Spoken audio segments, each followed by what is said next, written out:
everybody. Thanks for watching another episode. This one is Evangelist. So we kind of did an overview of the fivefold ministry. We did apostles and prophets, just some quick guidelines on that. And today is Evangelist. So let's talk about that. First of all, we know that God has given evangelists to bring in the harvest necessary in the building of the church. That's what evangelists do. Their heart is for the one. They are going after the one all the time. They love to lead people to Christ. It's what they love to do.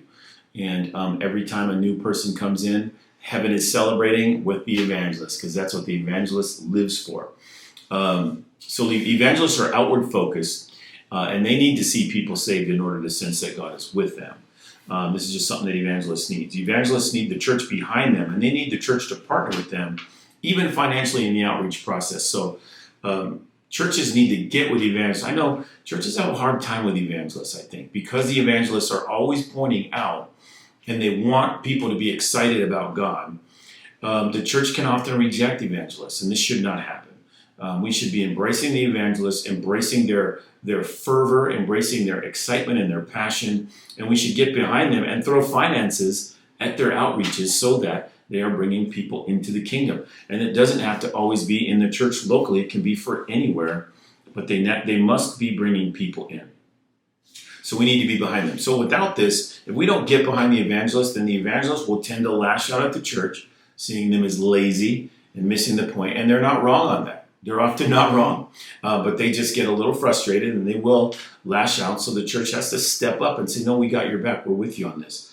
Apostles and prophets are the encouragers of the evangelists. Apostles and prophets help the evangelists in seeing the mission when it seems out of focus. You know, prophets will come in and say, hey, here's what I'm seeing. I saw something. God gave me a word for you. Apostles will grab the evangelist and say, keep going. You're doing great. We see what you're doing. God's with you. And they just are the encourager of the evangelists. Apostles know where to place the new workers that are coming into the kingdom. And prophets know how to uncover the destiny of the new workers that are coming in, all being brought in by the evangelists and their evangelistic gift.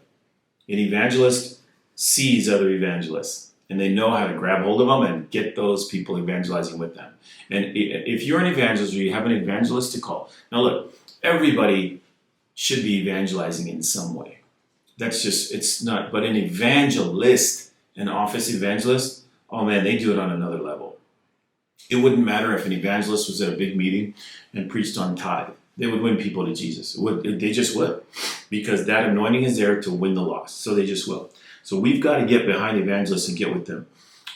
Evangelists challenge everyone to reach out and get rid of the fear of man.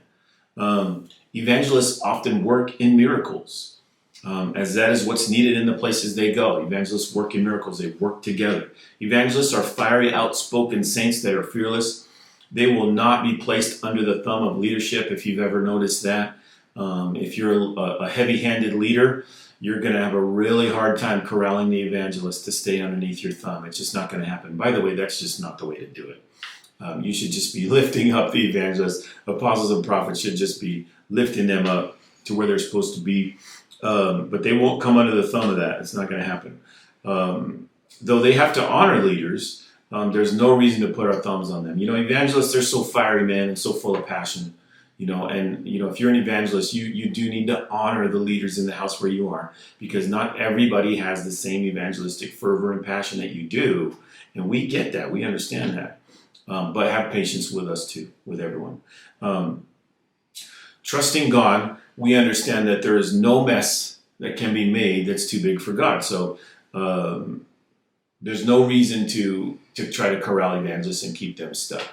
Sometimes if a mess is made, maybe they're just firing, maybe, you know, whatever, and they make a mess. It's okay. We can clean up messes. It's better to clean up a few messes than to have a dead church. You understand what I mean?